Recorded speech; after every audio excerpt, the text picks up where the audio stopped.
that there were resources in the case to investigate it that are not often present for most criminal defense lawyers.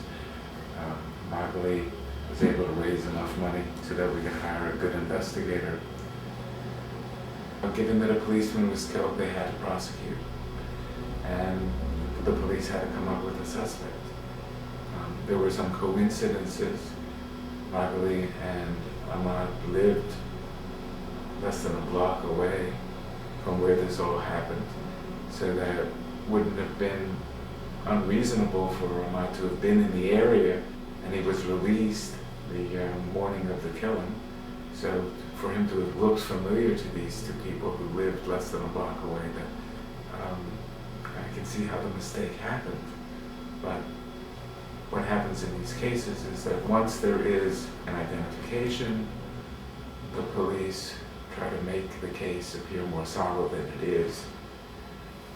And advocates do that. We have an adversary system on each side tries to make their case stronger than perhaps it is, and the other side's job is to attack it. Squeaky, after a while, just kept saying, I'm just holding myself up for 3 years, because they have 3 years to hold me, and I can't handle all the disappointments and all the setbacks every time. I had my mind set on sitting 3 years, because you know they weren't gonna never take the case to trial. They were just gonna hold me to try to get time on it.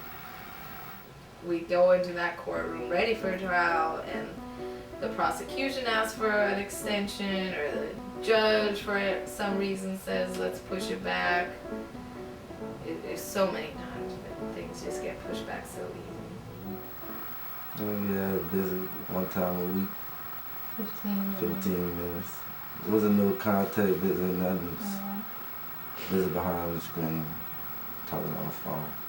And some days we'd be smiling so much, I go away, my cheeks would hurt from having this grin on the whole time. Yeah.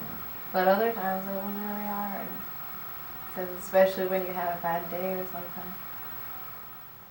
We had come up with all this money, and the lawyer had been on the case for over a year, and there was a lot of feeling like, why isn't this moving faster?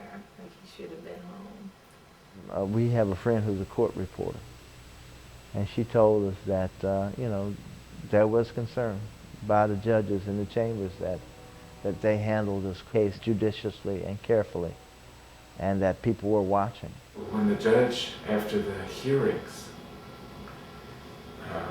made a veiled suggestion that this case might be well tried without a jury. I mean, ordinarily, you don't want a judge who has to be elected in a case in which there is some political potential price to be paid. When the trial really did started, I was scared because I knew my life was on the line. None of us, and not even the lawyer, expected for it to be over like that. His mother and I were sitting together outside in the hallway, and every time someone would come out, we'd be like, so what's happening? How's it looking? This investigator found one of the witnesses who had gone to Mississippi before the district attorney was able to locate him. Was stunned when the witness said, when presented with a lineup, I was looking at number 6 and thought that was the person. But the policeman said, oh, don't be confused by the color of the skin. The photographs sometimes are not accurate as to skin color. And I wound up picking out number 1, the defendant, Ahmad Nelson. Now this contrasted with the police testimony at the hearing on the identification, that as soon as we presented this man with the 6 photographs, he immediately went to number 1, didn't hesitate for a second, and said, I am absolutely positive. The other witness had initially said he couldn't identify the shooter, and then wound up making a positive identification of Squeaky, coming to court and swearing that was him. So we had one witness who had never made an identification changing his mind and saying that he could, and another person who was supposed to have been absolutely positive and unequivocal saying, actually, at the beginning, I wasn't sure who it might be. Couple-minute recess, and everybody was back in the courtroom. Nobody knew what was happening, and before anybody knew, he just started talking. We just assumed that the next part of the trial was going to start. Judge came back, sat down, said, let's go on record. Recanted, inconsistent, uncertain, contradictory, opposite testimony, plus the absence of any physical evidence linking the defendant to the crime leads to an inescapable conclusion that the state's evidence is insufficient to sustain a conviction. Therefore, the court... Oh, it was just victory, you know, something that we've been hoping for, we've been praying for, and when it came to pass, it was like, it's, you know, God is real. This is a miracle. It's a miracle. Because the fact that he's black, that's number one.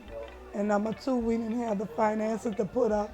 So they really was, you know, said it was hopeless from the beginning.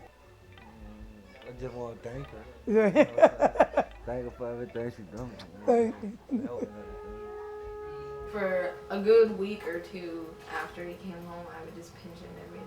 I don't really believe that you're here. So that was a victory for the people's cause. That was a victory for black liberation struggle. And as we pointed out in the summation, that this was not due to the fairness of the judge. This was not due to the skill of the attorney. This was due primarily to the people rallying to the cause and exposing and putting the state on notice that you just can't railroad this person. I think the more that we can use cases such as Ahmad's to point out the glaring contradictions in the U.S. capitalist framework, the more people will, you know, come to realize that the problems that they're having are not their individual shortcomings, but problems of this system.